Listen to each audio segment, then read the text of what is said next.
dapat menjalankan tugasnya untuk menangkap pencuri pasir di Georgetown, Penang. Oleh sebab itu, kita berharap oleh kerana pihak polis di Penang telah dapat melakukan perkara tersebut, sudah tentulah perkara ini boleh dilakukan oleh pihak polis di negeri Selangor.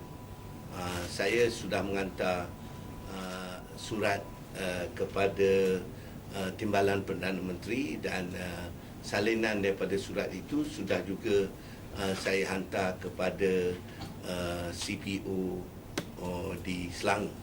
Dan inilah beberapa contoh bagaimana pihak polis di bawah kelolaan Kerajaan Persekutuan boleh memberikan khidmat untuk menentukan tiada pelanggaran undang-undang dilakukan di mana-mana saja. Bukan saja pasal pasir, tetapi semua perkara yang terlibat dan jenayah mesti diambil perhatian. Perkara yang kedua ialah kerajaan negeri telah membuat beberapa pengumuman mengenai air yang ini sama ada air untuk kegunaan masyarakat adalah cukup atau tidak. Dan Syahbaz telah menyatakan bahawa kenyataan daripada kerajaan negeri berbeza daripada penyelidikan mereka bahawa air masih lagi tidak cukup. Tapi untuk kita telah membuat kajian melihat mengenai anjuran air tersebut, dan kita dapati kajian untuk Pahang Selangor Water Transport Project ialah menggunakan maklumat ataupun menggunakan satu kajian yang National Water Resources Study tahun 2000, dan daripada kajian tersebutlah mereka membuat anjuran yang air tidak cukup. Tapi apabila kita lihat kajian tersebut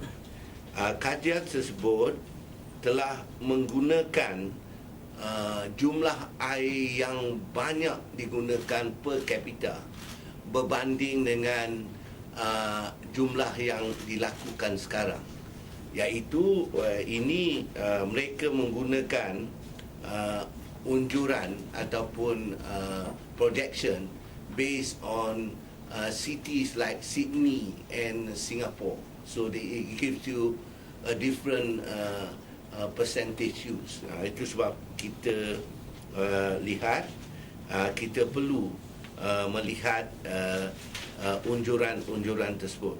Dan pada kerajaan negeri, yang sebenarnya Syahbaz ialah salah satu daripada syarikat yang tidak layak membuat kajian tersebut. Yang layak ialah kita boleh lagi sekali membuat commission to ready the study the water needs of the whole Klang Valley and the whole of Selangor, including Bandaraya Kuala Lumpur, Putrajaya dan seterusnya.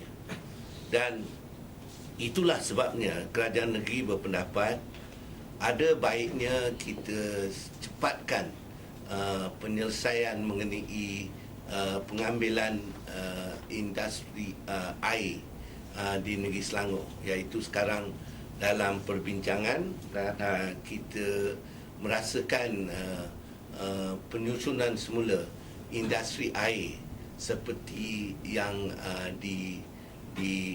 mengikut undang-undang yang telah diluluskan dalam parlimen, itu WASIA, Water Industry Act, yang mana menghendaki supaya penyusunan semula industri air mesti dilakukan dan akan dikelolakan dan dimiliki oleh kerajaan-kerajaan negeri. Yang ini yang kita nak lakukan, dan saya berharap dalam proses ini kita juga akan membuat kajian semula mengenai keperluan air di negeri Selangor. Dan di samping itu, salah satu daripada tugas Syabas ialah mengurangkan non-revenue water.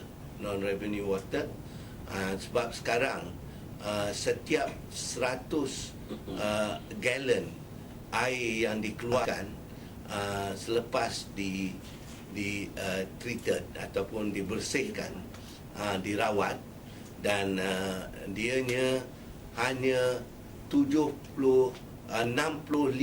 gallon. 100 gallon dirawat, yang 65 gallon hanya boleh dijual kepada kepada pengguna-pengguna, dan 35 gallon telah hilang dalam perjalanan, maknanya dia bocor apa semua. Jadi oleh sebab itulah, kalau itu dapat dikurangkan daripada 35% ke 15%, maknanya seperti yang dilakukan oleh negeri Pulau Pinang. Dan ini antara lain sebab-sebab mengapa air tidak cukup di negeri Selangor. Jadi maknanya the amount of water available to the customer is 35% less than the amount of water being treated out. So that's is the position. Jadi itu dua perkara yang saya nak sebutkan.